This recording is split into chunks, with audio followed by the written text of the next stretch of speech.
Good, Buzzy. Bullet.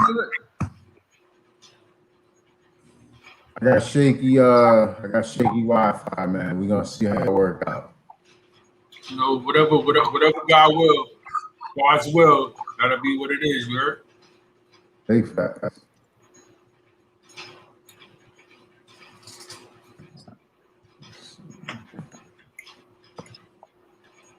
All right, oh yeah, pocket type season, okay.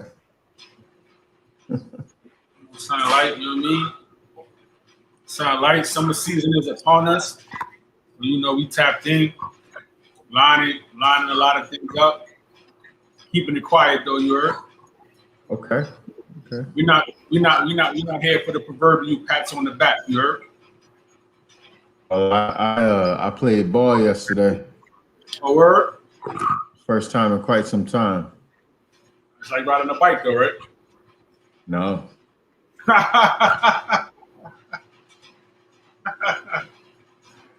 Yeah, I'm so tired. I'm so like my body is like, bruh. Different. That's a you've been running. Like that's a whole different cardio, bro. Like you know what I'm saying? Like it's endurance, but they were saying like it's the physicality. Like we're running, you got the physicality with you on the pavement, you in the terrain, but it's you know what I mean. You in the wind, but ultimately it's not. You know what I mean? Like the physicality is just different, bro. One game of some decent rep could be an easy 5 mile, 10 mile run, bro. For sure. It was I forgot how much of it is wrestling. I'm like, it's so much animosity involved. I mean, I think basketball, like that's like you opposing your will on somebody, whether on offense or defense. And if you can't do that, you just land on the court. And so very, very quickly in basketball, you know what I'm saying? Like if it's like jail, either you gonna take lunch or get your lunch taken. So, yeah, it's pretty nasty. So was you taking lunch or you got your lunch taken? Well, I'm not gonna lie, I didn't even have it in me I forgot what it even felt like to be that concerned with like you gotta really be worried about a lot to give your all in basketball. I forgot. Competing in itself is like, you know, that's what really that encompasses all of those feelings and those emotions. Whatever you competing for, there's a myriad of different reasons why you can't compete in the game of basketball. But the underlying reason is just like, yo, a competition. You know what I mean? Like, can I get this W? Can I walk out of here with 2 hours with 2 W's, or do I walk out of here with 2 L's? Yeah, it was quite the experience. But at one point, me and this young boy got into it, and it was a funny play because I was guarding him. And then I think I got like a deflection or something, and the ball kind of popped out, but it was near the sideline. So, but he was like low key protecting it with his body, but also low key just like lost control of the rock, really.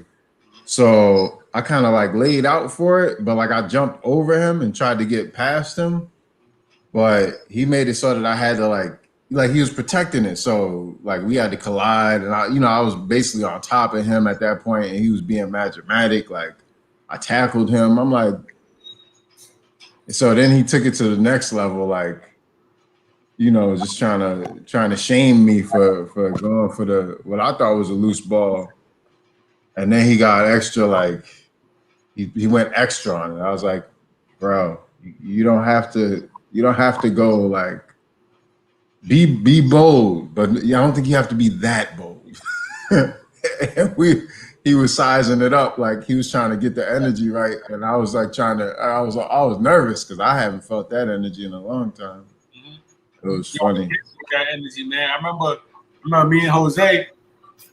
It's something about vineyard basketball, like off-season vineyard basketball too, that adds a whole nother weird element that you can't really quantify because. And Master Splinter was there, so. Oh, yo, this story has him in it.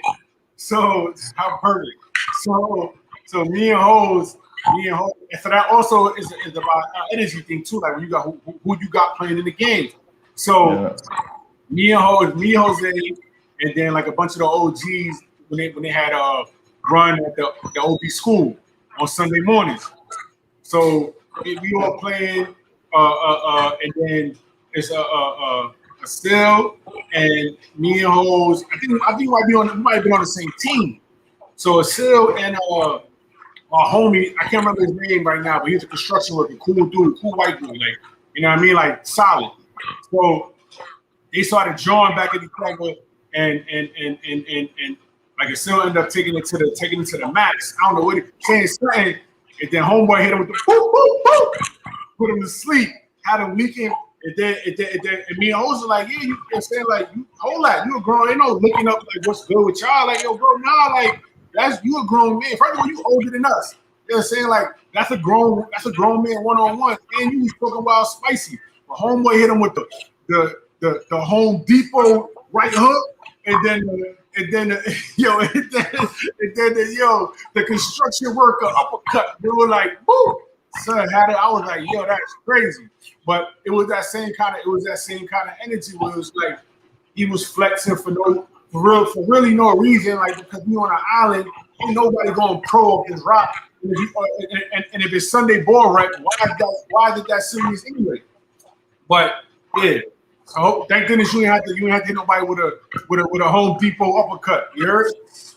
Oh no, it was all good. It was funny too, because like we was both in the zone where like anything could happen, you know. So we was both like just in the space, like, oh, this is crazy. And then like after the run, this is like maybe an hour afterwards, he was leaving and he like dapped everybody up, and I could tell he came over to me like intentionally. He was like, "Yo, good run." I was like, "Yo, he was he was like, "Yeah, man." I was like, "Hey, man, my blood was boiling." Like we was both, you know what I mean? So it was cool. It was like a respect thing. And he was putting in work too, so I was happy for him.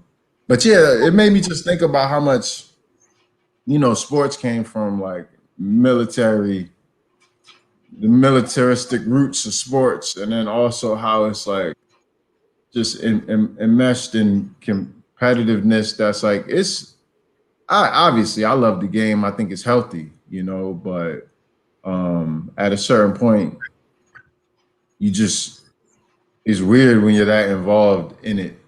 You know what I'm saying? Like you gotta figure, like at a certain point it was like, okay, so I remember now how much it would take. This is why I stopped rocking with basketball, you know, decades ago. Because I remember like at a certain point, like this really doesn't, you know, I lay it on the line for something way dumber than basketball. It's not a righteousness thing. It's not the thing that gets me feeling like it's worth it. You know what I'm saying? But I could, for other people, I completely understand it. You know what I mean? Now we got the senior versus staff game coming up, and I'm just like, you know, we took that one L since we took an L 2 years ago. Whoa! We didn't take no L's. No, me and you, when you was here, we didn't take no L. We took one L 2 years ago, right when Trisha was a senior, and Hunter made oh yeah, that's right. But and like they had a group chat, and we were just talking about it. And I was like, yo, Dad, Chris is my man, but for the mathematician to make the worst calculated play in crunch time was ironic, to say the least.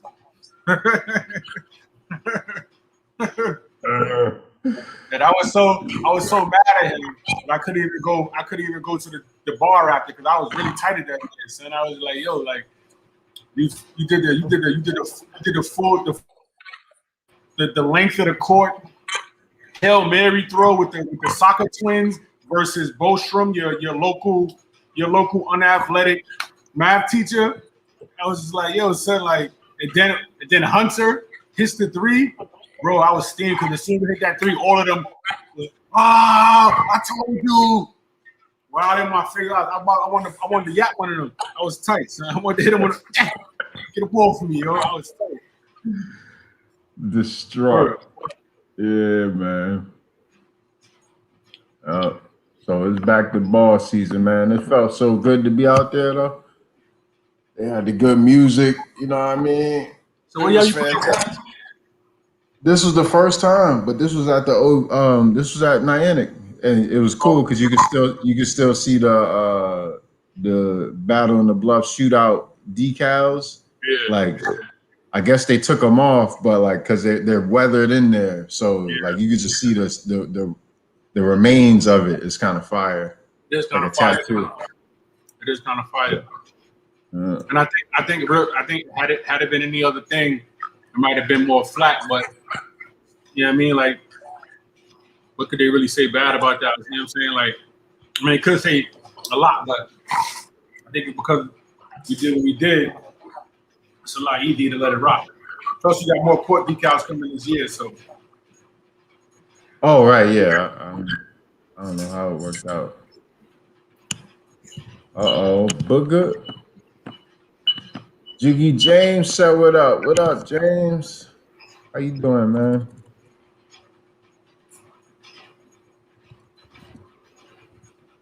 Wow. Yeah. So what's good in the world of education, man? I ain't gonna front, man. I've been so swamped trying to get like summer programming set up. You know what I mean? Like working with DYCD and trying to and SYEP and trying to get this do the staff orientations and stuff like that. That I ain't really been tapped into what's been going on in education because I just been submerged in education, Yeah, that's what I mean, though. I don't care about the other stuff. Well, yeah, man, just finding out it's dope because we did the vendor license 5 years ago. A lot of this stuff a lot of this stuff. So we got a young man, a young man in a wheelchair. One of our SYEP students is in a wheelchair, and he communicates through a machine basically that he talks to. And so we were trying to figure out ways that would make sense for him to work, but not be like things that were natural, I think that he'd want to do rather than things that. And so anyway, one of the things we came up with because he's gonna do 2 days on site, 2 days remote. We basically pulled our campaign launch kit, and saying like just to kind of figure out what he want to do when he operated remote. You know what I'm saying? Because he's gonna do a campaign. And he wants to raise awareness to the discrimination against people with disabilities. Right.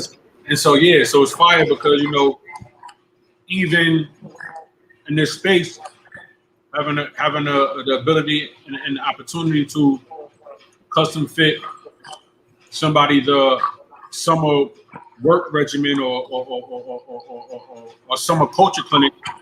Is kind of dope. So like that's what we've been doing, like trying to make the summer programming make sense in regards to what the kids went through.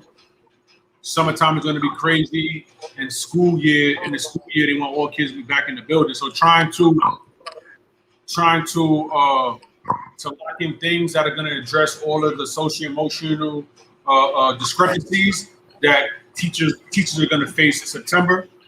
And also, creating a space to collect some real data, some real analytics that for people who can only understand things through analytics, we can just hit like here's the numbers since you can't understand just regular talk.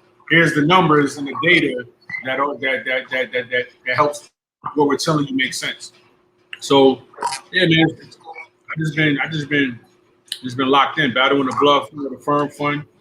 Just cooking up, trying to make it all make sense, make it all tie in and smoothly be in unison, so that one, all are the same, in regards to the brand and the packaging. Who's sneaking out the back door? That's George. Oh, so two things. Do you have time to guest speak to one of my classes tomorrow? Absolutely. Tell me the time and tell me what I'm talking about. Workshop, just like the history of workshop. Yeah, Your history of it. It don't have to be like I think so. We had a speaker that was supposed to speak at 1:15. So if you could do like around 1 or 1:15, that'd be cool. If not, we could go around just schedule. I do 1:15 tomorrow, Tuesday. 1:15, that's fine. Fire. So, but I'll send you the Zoom link and all that. So that was the first thing. The second thing, is the firm fund something that can you like talk about it now? So people who like, yes, absolutely. So I ran it just to let me just set it up a little bit. So I ran into people this weekend, like Anthony, a bunch of folks. They was like, "Yo, we watched the joint. We watched the thing you do with Ian on YouTube," and they were like, "But we comment on Facebook, but I can't get to the Facebook interface without creating two different. It'll create an echo and all of that." So people are watching it, and Anthony was saying like that he links in. So like right now, I can tell that there's two people on from YouTube, but I don't know about the Facebook. So that's a whole population that I'm missing out on. So like the firm fund, I don't think many people know about that. If you could just tell them what it is, that'd be so the firm fund, you see the backdrop, you see my mom's in the background, you see it, you know what I mean? So the firm fund is. Let me give you the solo. Yeah, you see the firm, that's, you know what I mean? You see me and Mom Dukes, you know what I mean? She everywhere. You know what I mean? She everywhere, just like she was when she was here. But so the firm fund is basically a way to honor my mother in a way that I think that she would deem honorable. We thought about creating the bench or getting the bench and putting the bench by the beach in the inkwell, and we probably still do that. But that only affects people who want to sit down by the beach that are on the vineyard. And it was important that we be more intentional in what we were doing, and more specifically because I was with my mother for a lot of the time in the hospital when she was transitioning, and so I got to see front like at the front line systemically what some things my mom had to face her whole life, but also on her way out. I got to see it with her, and it made me want to make sure that we are a vessel of empowerment for young women of color and minority women, because the way things are set up right now is that systemically it's hard. It's hard to be a woman of color, to be a minority woman. The amount of possibilities and network and connections you have are limited in regard to resources. Yes, there are colleges, and if you go to Spelman or one of these HBUs, you may be able to tap into a network. But what happens to the young ladies who are not in college, who have to take care of their young brothers and sisters? So there's this presumed assumption that because there's these massive networks and databases for Black women and Black people, that everybody have access to them, and that's not the case. And so the Firm Fund is a way for us to give access to young women of color using the vineyard as a central hub. The vineyard changed my life, and I know that everybody that I bring on the vineyard, it changes their life in one way or the other. And so intentionally, I want to change 10,000 young women's life in the next 10 years, and I want to empower them to address the systemic issues that they're going to face and that their mothers and grandmothers have faced. And I think that no better way than using a venue to do it. You know, travel is one of the greatest experiences in regards to just expanding your horizons. And then the vineyard is like, you know, I've met some of the people that I've met on the vineyard. I'm still friends with and family with to this day. And so it's a power to be able to connect people with another network is also important and powerful. But to connect people to see the world outside of their borders, outside of their blocks, outside of their borough. Ultimately, that is the greatest gift of all. It's the gift that my mom gave me. She moved me to the vineyard. Like though my grandma gave us the gift, and my grandpa gave us the gift by getting the summer home and bringing us there for the summer. My mom ultimately made the decision. You know what? You know, these next 2 years, we're getting you out of the city.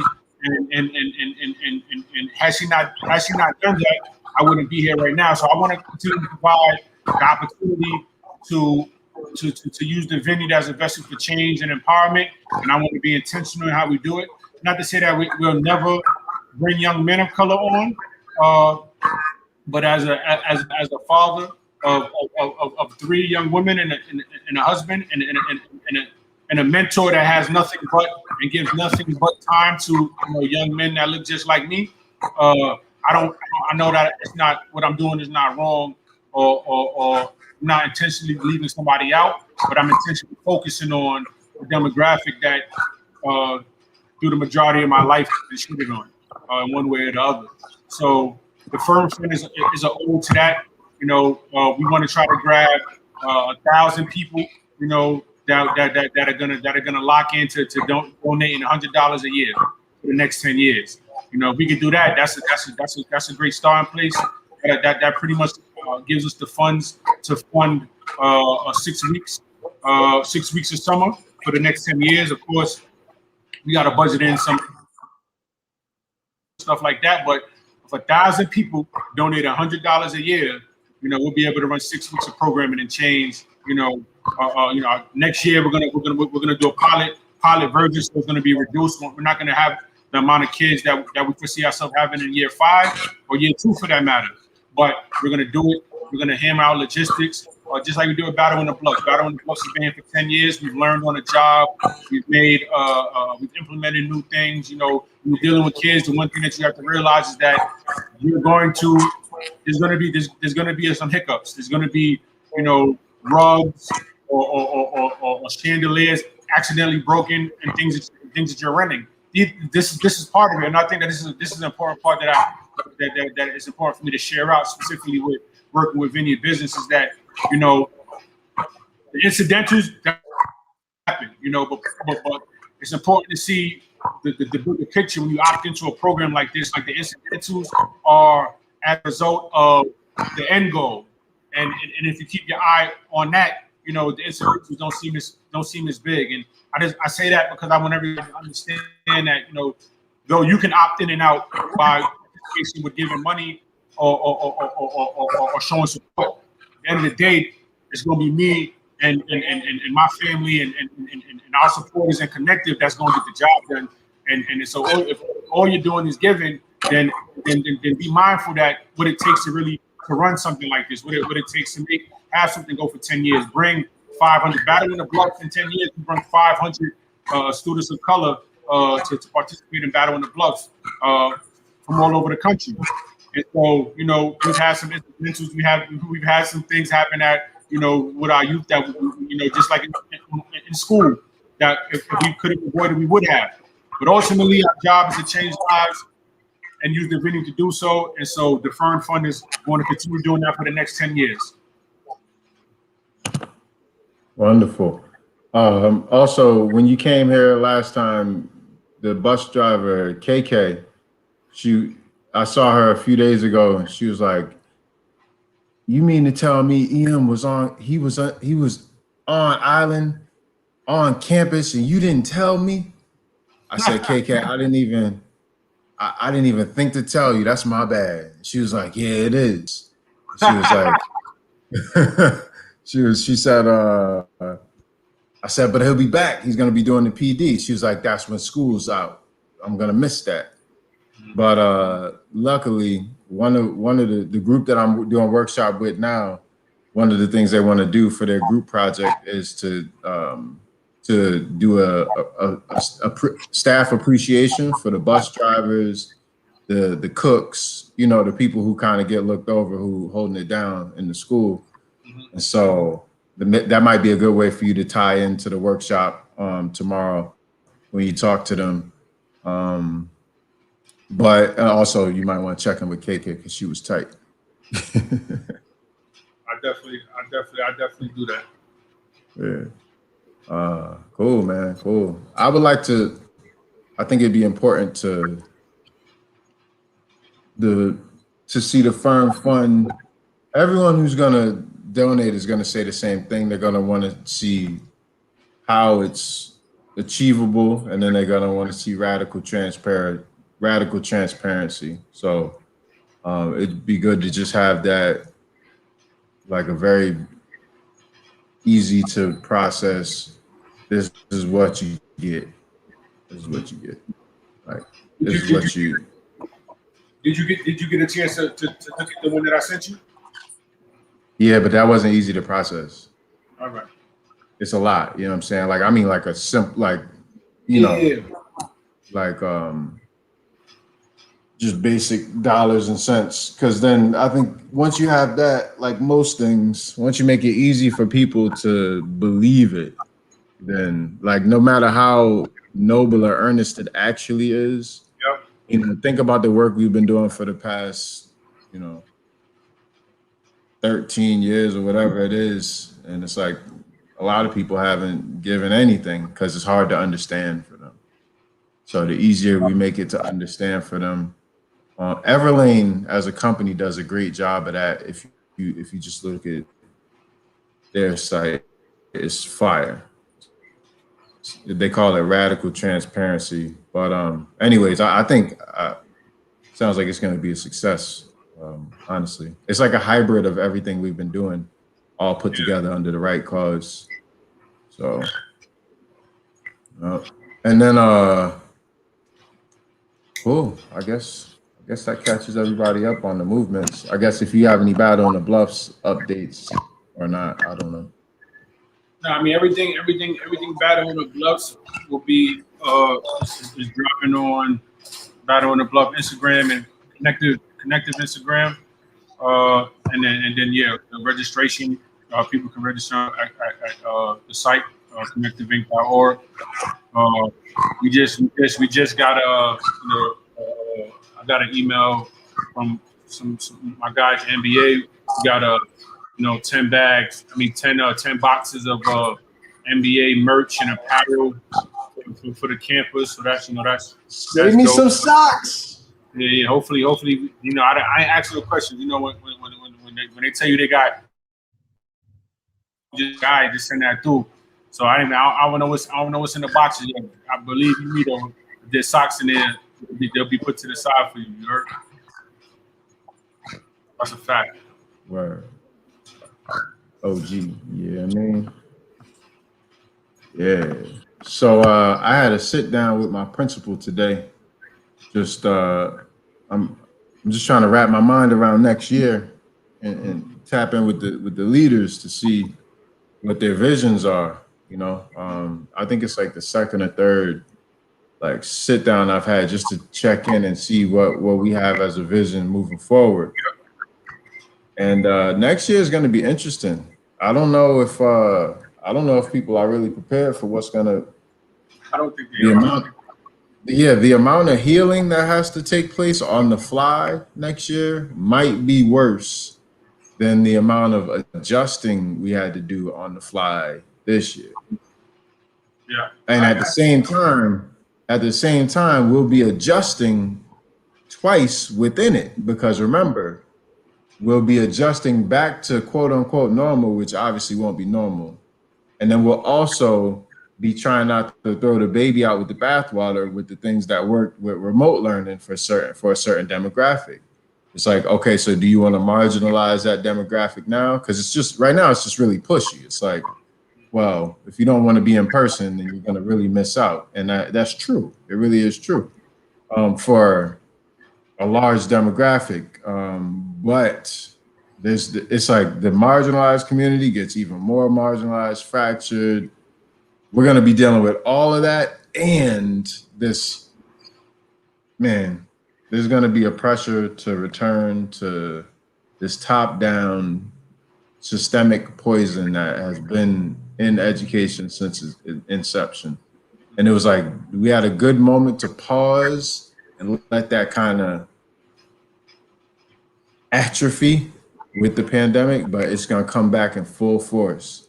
And a lot of people, you know, it's in their job description to make sure that it does. And they're going to have to come to terms with that. This is all going to be on the fly as we're adjusting to new full schedules and rigor, academic rigor. You know, the rigor is just going to be thrown around like you're going to hear rigor so much. Rigor. I don't know how that's why that's still a thing. Like, you know what I'm saying? Like, I understand rigor, I understand resilience, and I think resilience is applicable, but rigor, like to me, that's not even scalable in regards to how the DOE uses the word, bro. Because it just means you test well, right? Do you get do you hand things on time? Like, what is like that doesn't outside of school? What does rigor quantify to? Like, what does that mean if you were working? If you're working a job, what would be your rigor points? What would be your pillars of rigor? Like, I don't like, to me, that's like, I understand why they still using that, why they still going with that. Well, yeah, I mean, in the real world, if you're an employer and you're looking to hire someone, the grades that they got will tell you their level of rigor, pretty much. Like, how much here's what you'll be tested on. Here's what you should know. How much of it did you know? Portion of that is how well could you play the game. That's how they're measuring rigor, right? So it's just your academic performance. Resilience is something. Say again? I said, but that's my thing. They're like, it's not like that. They don't talk about rigor. They don't look at grades. After you graduate college, bro, like, you have a degree. Nobody's asking about if you was valedictorian. So all that rigor that you put in becomes insignificant as you move up. And so, like, now you've been tested or been applied to have this certain amount of something that you don't need, that nobody checks for. Do you have a degree? Yeah. Did your degree help you do this job? Yeah. I don't care if you had a 4.0. Like, most employees are not looking for, do you have a degree? Yes? All right. You're good to go. So, like, that's to me, like, go ahead, my fault, go ahead. But do you think that they're like, what? That's the real question. Like, we're supposed to prepare them for the future. So, do you think that future employers are going to be looking for resilience?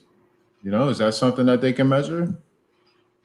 But I think the thing with resilience is that's something that's applicable in real time. Like, most of your kids are already resilient.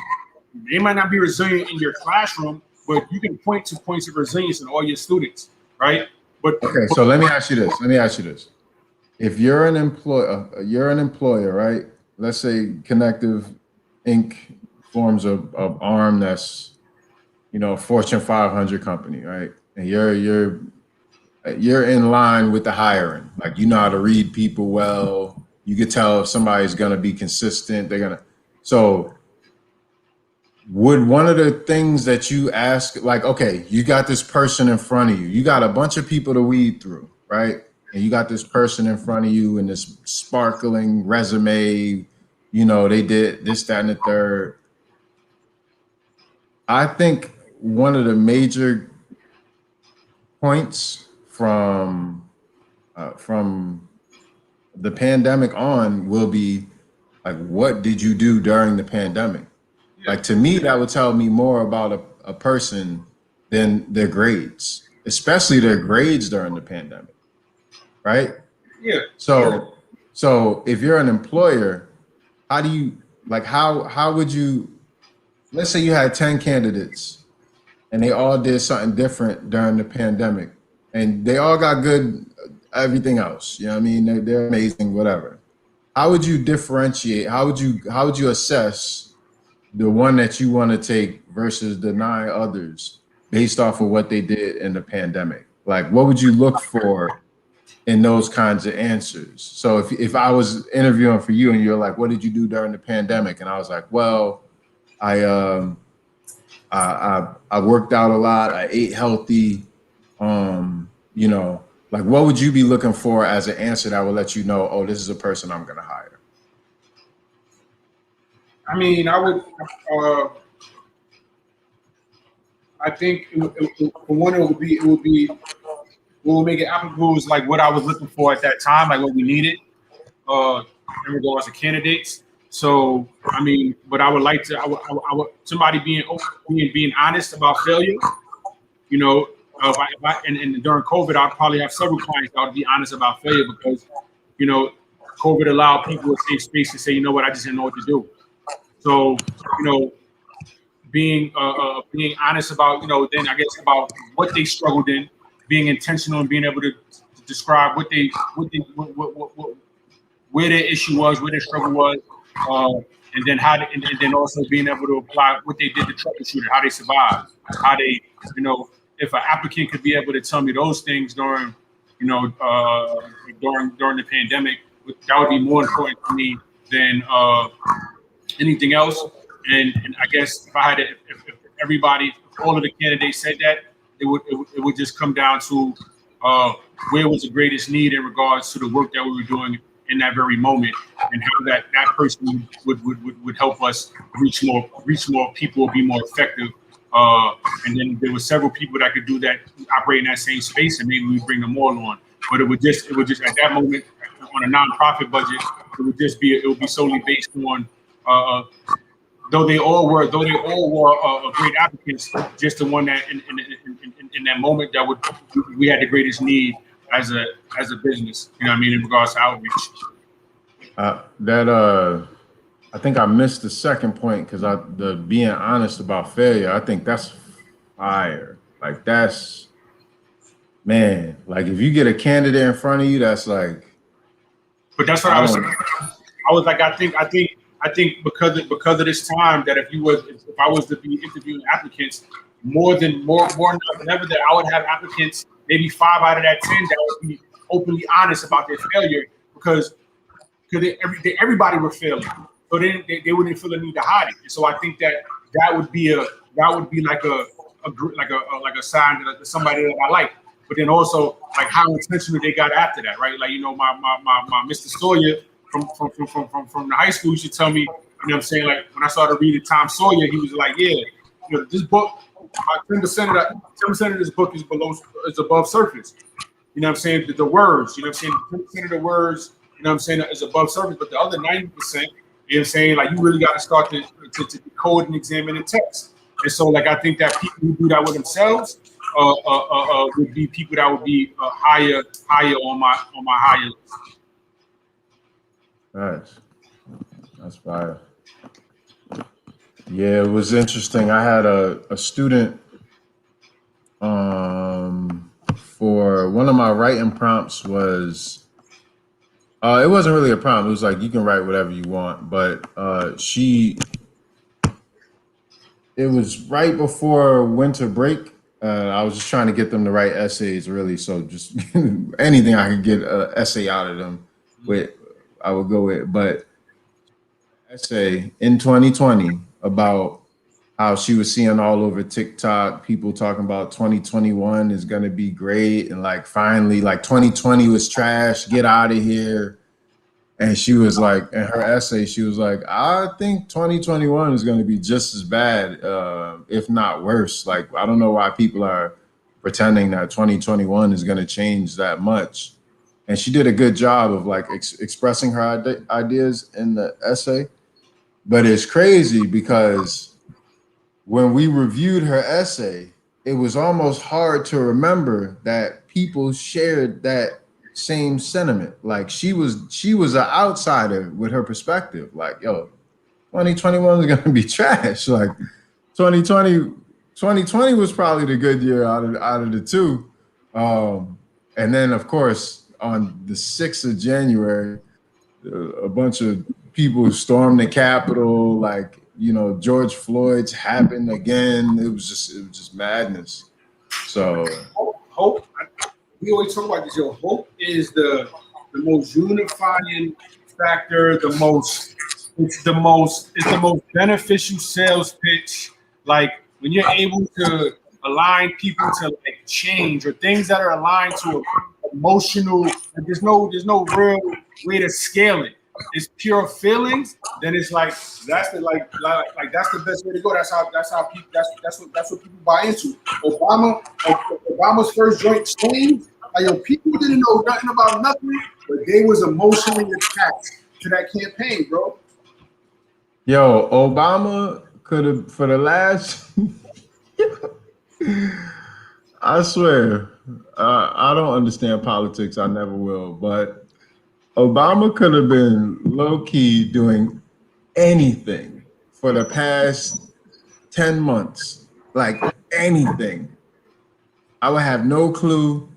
I feel like it's so strange to me that people would invest so much into one person and then be okay with just like letting it go, like no accountability, no nothing. It's crazy. People put a lot of hope into Obama and then just let it go. People put a lot of hatred into Trump and then just let it go. It's like it's interesting to me how little we're involved in building community. You all right, bro? Yeah, I'm good.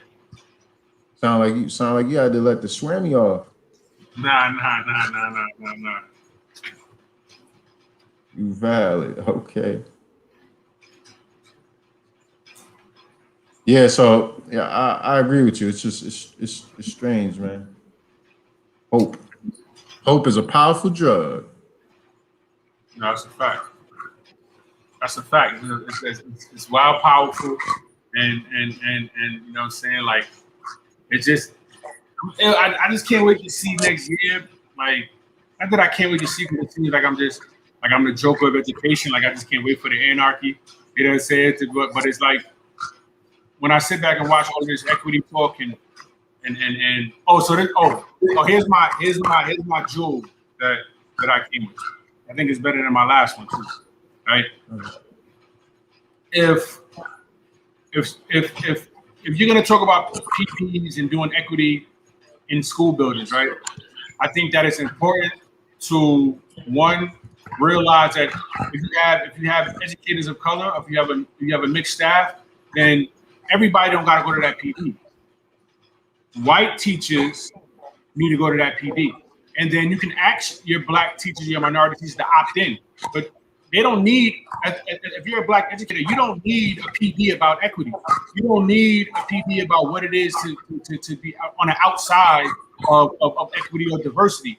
And if they do want your thoughts, and now they want to value your thoughts, then they should think about paying you for it, right? I think that if like how imagine a principal, you know what I'm saying, was talking about PD work and told his educators of color was like, listen, I know you guys, this is a PD for everybody, this is mandatory for our Caucasian teachers, and for you guys, it's not mandatory.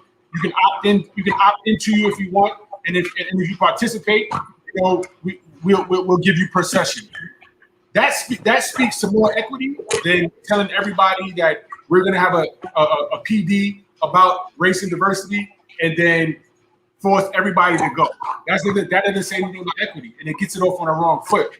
So, you know, I think that's one area, that's one little small tweak that anybody can apply to their PD, specifically leadership, to really start a conversation in the PD about equity. Like I think it's silly, selfish, and off base for leaders to ask educators of color to come to a PD when they've lived the PD their entire life. You feel me? You should have to wear how much you make on your name tag to that. Yeah, I like that idea too. What is your salary? We're talking about equity. All the black people just walking mad humble. Salary name tag. I like that. Yeah. other folks walk in wanting to hide. It's like, oh, you want to hide now? Now when you cut that check, And that's the thing too. Like, yo, the reality is that no matter what you look like when you do a PT, they're going to be teachers who are so stuck in their ways that nothing you could tell them is going to sway them, right? And so to that teacher, I say, yo, if you're a great educator, you know that you're still a student. And so to that teacher, I say on staff is that you don't need to be in this building. You don't need to be in this PT. You don't need to be in this building. If you've already decided that what we're saying to you is not applicable, or you feel like you should be hearing it for somebody else because you feel like our stats should be different, then this PD is not for you and you part of the problem. You know what I'm saying? Like, if you can put your nose up and you can feel like, you know what, I don't need this. I've been doing this for 30 years. I've been doing it for 50 years. You've been doing it for 50 years. You've been doing it in a way that has been detrimental to students of color and students in general for hundreds of years. And so, you know, like, I think that if educators come to a PD that's thoughtful and well thought out and not the plain Jane, but they don't get anything out of it, it's because they made a decision that where they are in their teaching career, they can't learn anymore, which is dangerous. If an educator in the building has decided on their own that they can't learn anymore, they don't need to. They shouldn't be in the school building, right? And then if you decided to be confined by your classroom, you're also dangerous. If as an educator you decide that all you can do is empower this kid in the classroom, if they opt into what you're a master at or what you have mastery at, then you're also a problem. And so if you haven't learned ways to create bond outside of your classroom, then, you know what I'm saying, though the PD is for you, you probably the PD you won't hear anything because you've already chosen that what you know what I'm saying, your way is the right way, and you're not here to learn. And so, yeah. Sure. all right. Let me put you on the hot seat a little bit because this came up a few times. So I was on circuit. I went to Mocha Mott's, got my coffee, you know, and I saw the artwork up, and it was Tina Turner, Thelonious Monk. The Monk was fire. Just four black musicians, basically. Mahalia Jackson, somebody else. And then I looked at the name tag of the artist, and my stomach I said, oh, man. Because it was, from what I know, they're not black. She's like, I don't know exactly what she is, but she paints, I don't know, man. She painted 4 black people. That was her thing. And then before, so I had a little talk about it, but I was just processing it. And then we walked across the street and we sat outside a Captain's Club, and they had they had the Coretta Scott King and the Martin Luther King hoodies, and then the Nipsey Hussle hoodie that they sell outside their store. And so the two incidents together made me think, like, this is a conversation that needs to really be, we need to either get over it or we need to get some clarity, because what is it about? Why is this happening? I don't understand. Like, I'm confused. You know, why is this white artist? Oh, you're muted. Why is this white artist depicting black people solely? Why is this white business profiting off of black images solely? I think maybe they have one more hoodie, which is John F. Kennedy, but it's still like a black term on it. You know, why are they profiting off of blackness? Like, why is that happening? You know, I'm putting you on the hot seat because I know, you know, you all right with Specifically on a vineyard? Specifically on it. I think the vineyard is just a microcosm of the world at large, and whatever, like, that happens in every big city in America. So like the vineyard, like who are the who safeguards the culture in the vineyard? Like like elitism is in direct opposition of equity, right? And so elitism, there's white elitism, there's regular elitism, there's the world that we're born into, and then there's black elitism, the elitism that we're let me. Okay, so specifically those two incidents, and specifically Captain's Club, because I can have a conversation about that. I know, buddy, like, you know what I mean, to the extent that you could, like, I've spoken to him a bunch of times. Like, I can have a conversation with him about that. Is that I feel like it's necessary now. I'm just trying to figure out, with all right, you got two hoodies, Martin Luther King, Coretta Scott King. You got the Nipsey Hussle hoodie after he passed away. Like, help me figure out this conversation so I can have it without feeling like, yo, why are you jacking black culture? Well, let's say I said this year was the first year he reached out.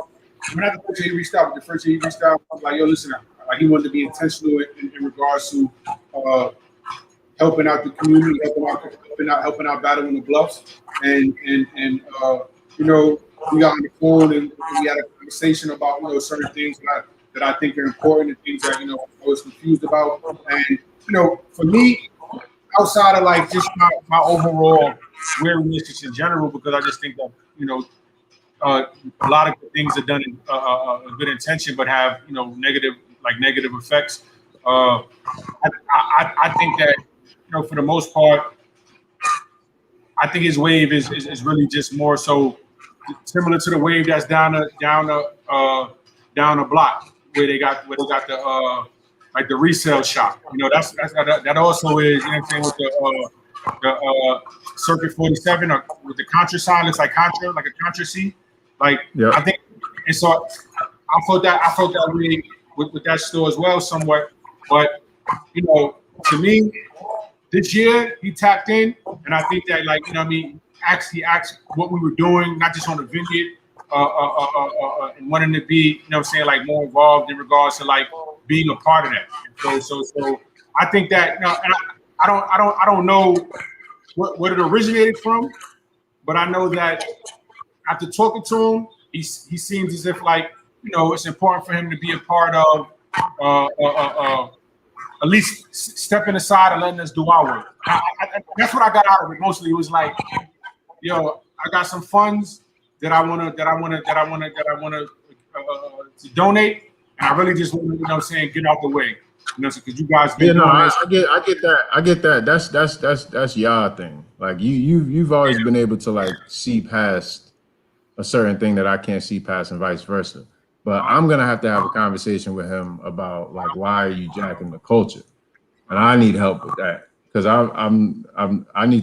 want to try to understand it from you're just jacking the culture.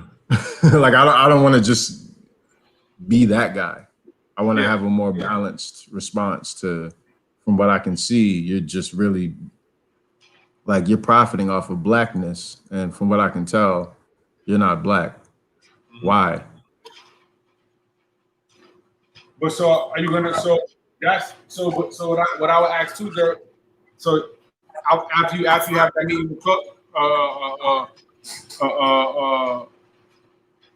a Captain's Club, you're gonna have that meeting with all the circuit. You're gonna have that meeting with I know specifically because of the imagery, but it's like all of them. I'm okay. Listen, fam. Every time anyone brings up a Mexican restaurant on Martha's Vineyard, I air it out. Anytime anyone brings up Captain's Club, whatever, it gets aired out. Like, the problem is, it's just me complaining. There needs to be some actual. So what I want to do is make actionable items off of that. So I think this conversation will be the one. Because look, I love being wrong. I would love to be in this situation and to feel all types of ways, and then to have you present it in another way and say, okay, I can understand that. Like, I want it to be humanized, but it's just been so many. The more I talk about it, the more I realized, no, this is just wrong. And what I was realizing with the white artists who just painting black people is, uh, first, I'm not knocking the way anybody puts food on their table. That's your thing. Like, so if that's like, feel free to just be like, well, this is how I'm eating, and I'm like, fair enough. Like, you got that, because like that's the way you eating. But when it comes to the black culture, you know, this is how I survive as well. So it's a different conversation, man.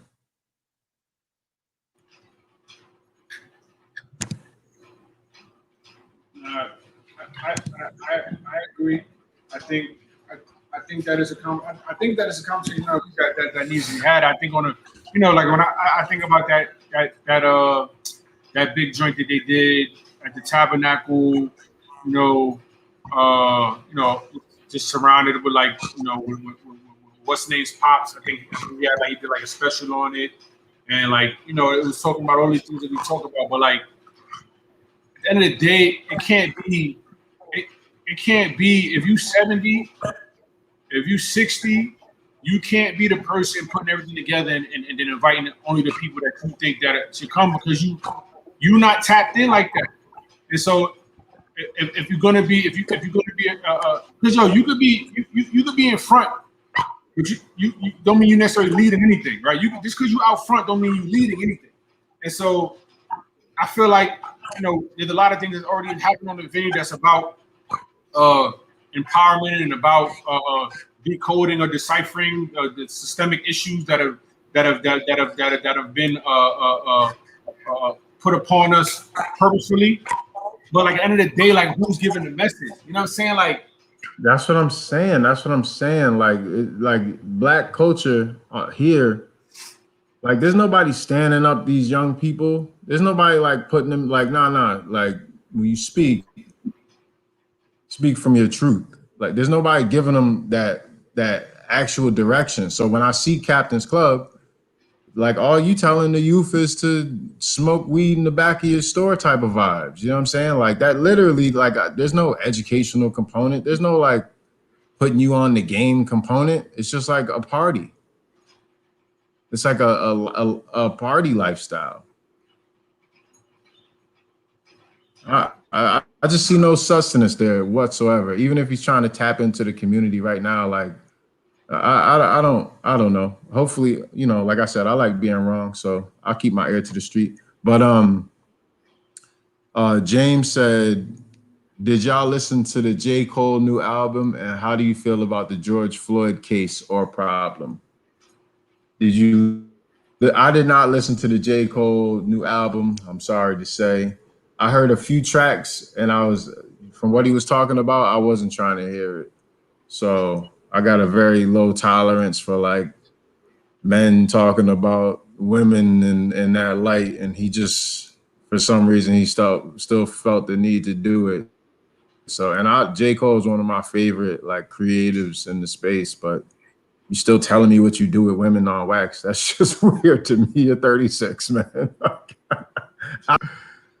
I think that's good. I think it's good that you point that out. I like the album, but like I'm just conscious now with just in general artists that I like, specifically artists that are my age or older, that are conscious. And like I said, like you could be woke, but you could be sleepwalking. So it's like that are conscious, but like they choose when they want to be conscious. Like I think that if we're talking about respecting women and Black Lives Matter and all of those things, whatever it is that you believe as an artist that you voicing, then it's important for that your music to match that. And I also understand that it's an artistic element to creating.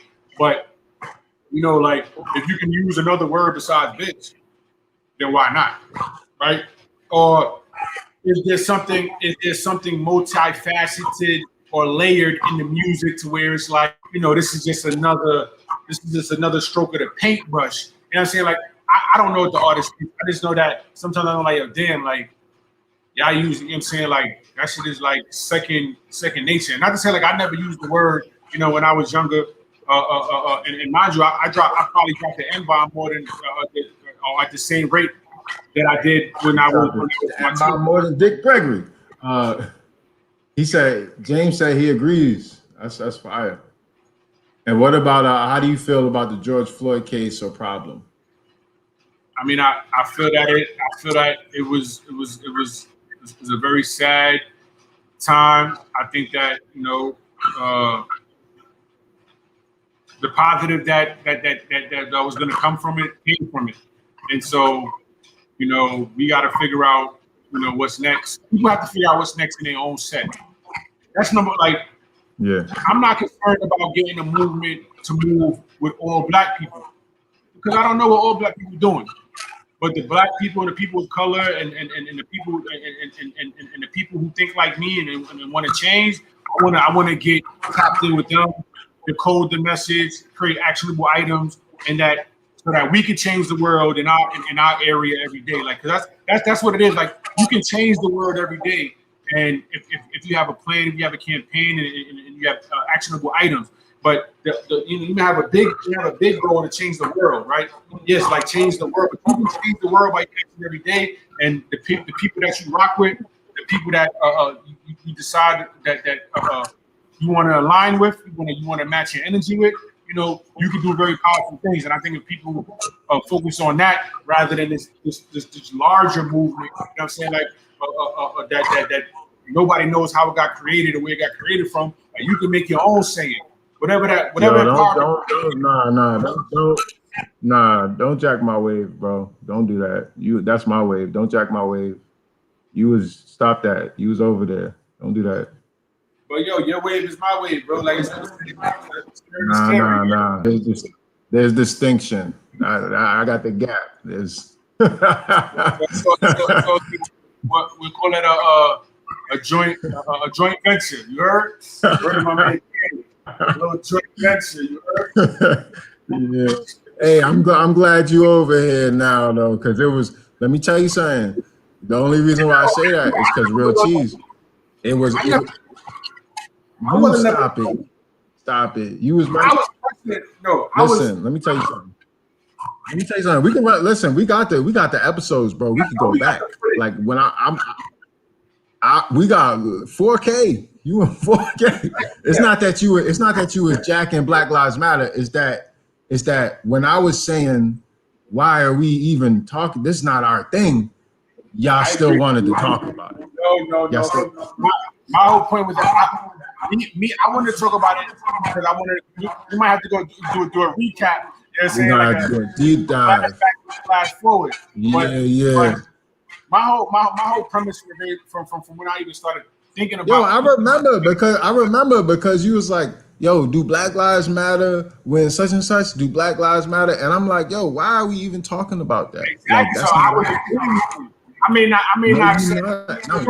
Listen. The universe responds to energy. It don't care if you saying you hate Black Lives Matter or you love Black Lives Matter. All it hears is Black Lives Matter, right? So I'm saying, why are we if we focused on it, hate it or love it, we feeding it. We should be feeding our own thing. That's what I'm saying. That you jacking my wave because that was a distinction that I was not that you particularly, but like that was a distinction that I was making that I felt the heat for. Like I was like in that conversation, especially when it was a bunch of people. So like not necessarily you, but it was like I was the only man over here. Like, yo, why are we even talking about this? You know what I'm saying? Right. I understand. But let me have that, man. Let me have that. Like, you know that one play when you run back on defense when it's everybody else is like, nah, man, I ain't running back. I just wanted to be clear. You know what I'm saying? My whole point is to keep bringing it up. Okay. Because I felt it important for those who are on the fence to really understand how to navigate or even have the conversation or start to have the conversation, have the language, to even question something that they thought maybe was unquestionable because their blackness or their black card was on the line. And so like I just felt it important to keep trying to decode that message. But you're absolutely right. That was saying say that but underlies the issue that we're both talking about is like, you know, for something to be this entity to represent people that people don't feel like, some people feel like they can't even understand in itself. That's crazy. Yo, it's crazy. Yo, it's not like I think about how much energy went into that. How much? Just off of just off of Brandon. How much money got out of it? Yo, just off of Brandon. Yep. Yep. Yep. Man, yeah, you right though. It's definitely. I mean, luckily I think for Black folks especially, we never really been too concerned about race. Like it's kind of obvious when you take a few steps up. But for our thing, it's always been like, where's your heart at? What do you believe? Are you willing to stand on your principles when the pressure's on? And so that's where we at. I think we good. But yo, we had an hour and 5 minutes, so we gotta wrap this thing up, Mr. Yes, sir. Yes, sir. Yes, sir. Yes, sir. Yes, sir. What did you have for breakfast? What did I have for breakfast? What did I have for breakfast? You know what time it is.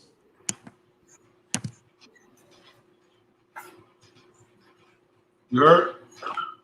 What you said? You heard? Nah.